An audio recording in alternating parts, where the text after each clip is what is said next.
Hello and welcome students, আশা করি তোমরা সকলেই খুব ভালো আছো। জ্ঞান জ্যোতি কোচিং সেন্টারের পক্ষ থেকে তোমাদের সবাইকে আরেকবার স্বাগত।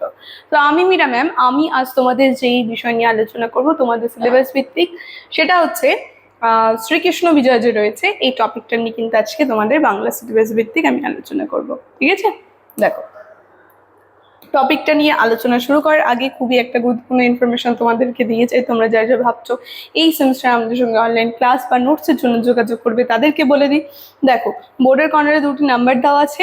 এই নাম্বার দুটি হচ্ছে আমাদের Gyan Jyoti coaching centre official helpline number. যে কোনো একটি নাম্বারের মধ্যে কল করে নিয়ে কিন্তু আমাদের সঙ্গে যোগাযোগ করে নিতে পারবে। ঠিক আছে, তার সঙ্গে তোমাদের বিভিন্ন সেমিস্টারের কোর্স ফিয়ার বিভিন্ন ইনফরমেশন স্ক্রিনে দেওয়া আছে। আমি আর আলাদা করে বলছি না, একেবারে আলোচনার বিষয়ে চলে যাচ্ছি। ঠিক আছে, দেখো তো এই যে শ্রীকৃষ্ণ বিজয় যে রয়েছে এই গ্রন্থটার পরিচিতি আর মূল তথ্য কি সেই সম্পর্কে আগে জেনে নিই।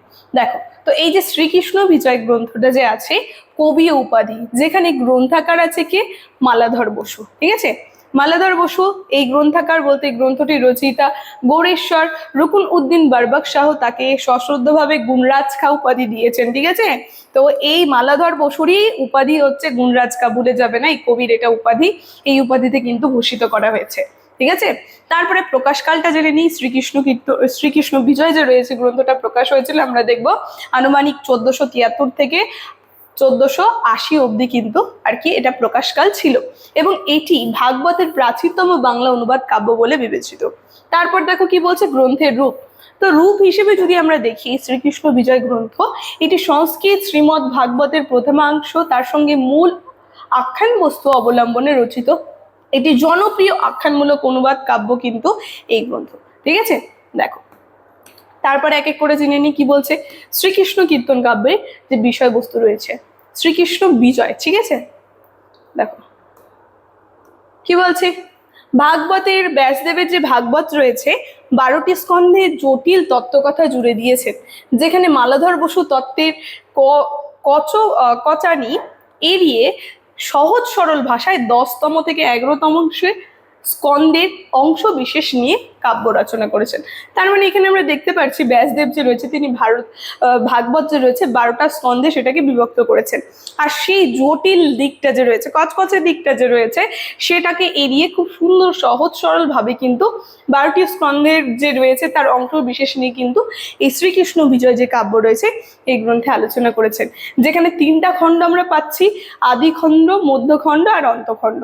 ঠিক আছে, আর আদি খণ্ডের মধ্যে আমরা কি পাবো, এই কাব্যের আদি খণ্ডের মধ্যে শ্রীকৃষ্ণের বৃন্দাবন লীলা বর্ণিত রয়েছে, মধ্যখণ্ডের মধ্যে আমরা পাবো শ্রীকৃষ্ণের মথুরা লীলা যেটা প্রাধান্য পেয়েছে, আর অন্তখণ্ডের মধ্যে আমরা পাবো শ্রীকৃষ্ণের দ্বারকা লীলা বা মহাপ্রণয় বর্ণিত রয়েছে।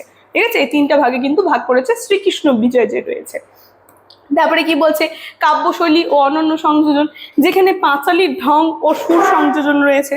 ঠিক আছে, কাব্যটি পাঁচালীর ঢঙে গিয়েও কাব্য হিসেবে রচিত, মানে এই শ্রীকৃষ্ণ বিজয় যে রয়েছে কাব্যটা আমরা দেখব পাঁচালীর ঢঙে লেখা আছে, এবং এতে বহু সুর ও রাগ রাগিনীর উল্লেখ রয়েছে। কঠিন দার্শনিক তত্ত্বের স্থান এড়িয়ে সাধারণ মানুষের বোধগম্য সহজ সরল ভাষার কাহিনী কিন্তু বর্ণিত রয়েছে এই গ্রন্থের মধ্যে।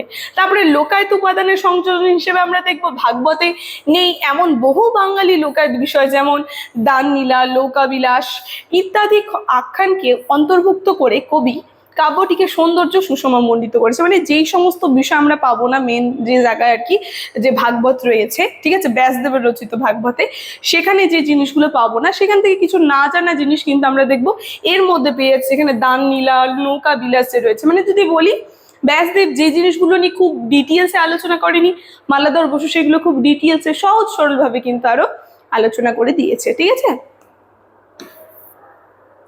তারপরে নামকরণের সার্থকতাও আমরা দেখে নিই একটু। এই যে কাব্যটা যে রয়েছে এই কাব্যের নামকরণের সার্থকতা, যেখানে জয়সূচক লীলা কি বলছে সমগ্র কাব্য জুড়ে অসুরবধ ও সত্য প্রতিষ্ঠার মাধ্যমে শ্রীকৃষ্ণের জয়গাথা বর্ণিত রয়েছে। তার সঙ্গে মানব লীলা সংবরণ, যেখানে কাব্যের শেষ শ্রীকৃষ্ণের মর্তধাম ত্যাগ করে মহাপ্রণয় চিহ্নিত করেছেন। তারপরে যথার্থতা, যেখানে বিষয়বস্তু গভীর ভাবধারার সঙ্গে সঙ্গতি রেখে শ্রীকৃষ্ণ বিজয় নামকরণটি অত্যন্ত সার্থক আর নিখুঁতভাবে ফুটিয়ে তুলেছেন। ঠিক আছে, তো এইভাবে নামকরণের সার্থকতাও কিন্তু আমরা জেনে নিলাম। তারপরে কি বলছে দেখো, ভক্তিভাবের প্রসার ও চৈতন্যপ্রীতি। যেখানে এই গ্রন্থটার মধ্যে আমরা দেখবো ভক্তিভাব যে রয়েছে সেটা কিন্তু প্রচার ঘটিয়েছে। তার সঙ্গে শ্রী চৈতন্যপ্রীতি মানে চৈতন্যদেবের যে রয়েছে তার প্রতি একটা প্রীতি বা ভালোবাসাও সেটাও কিন্তু আমরা লক্ষ্য করতে পারবো এই গ্রন্থে।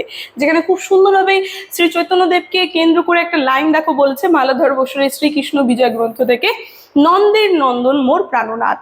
তাই বলছে মালাধর বসু বৈষ্ণব ধর্মকে লক্ষ্য করে এই অনুবাদ করেন এবং তার এই আন্তরিক ভক্তিঘন পদ শ্রী চৈতন্যদেবের অত্যন্ত প্রিয় ছিল।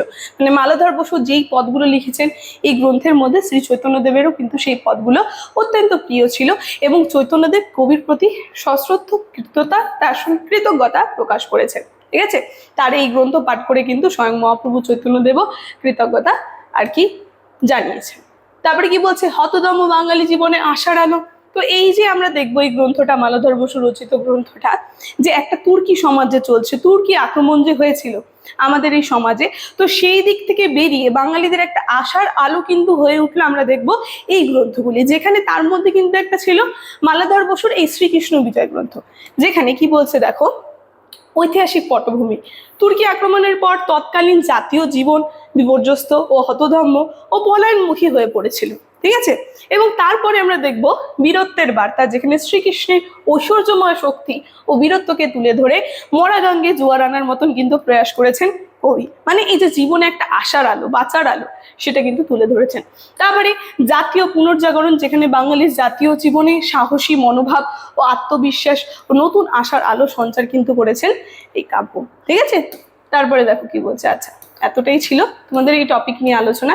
এটা প্রথম থেকে দেখে নাও তোমরা, শ্রীকৃষ্ণ বিজয় যে গ্রন্থটা রয়েছে পুরো ডিটেলসে কিন্তু আমি আলোচনা করলাম।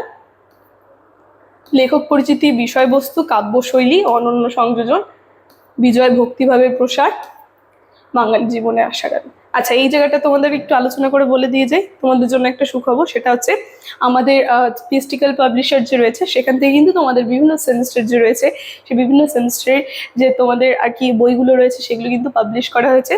যাদের যাদের প্রয়োজন আমাদের সঙ্গে যোগাযোগ করতে তোমরা এই দুটো কন্ট্যাক্ট নাম্বার দেওয়া আছে এখানে। এই নাম্বার দুটি হচ্ছে আমাদের Gyanjyoti coaching centre official helpline number. যে কোনো একটি নাম্বারের মধ্যে কল করে নিয়ে কিন্তু আমাদের সঙ্গে সরাসরি যোগাযোগ করে নিতে পারো। আজকের আলোচনার বিষয় এখানেই শেষ করছি। ভিডিওটি শুরু থেকে শেষ অবধি দেখার জন্য থ্যাংক ইউ।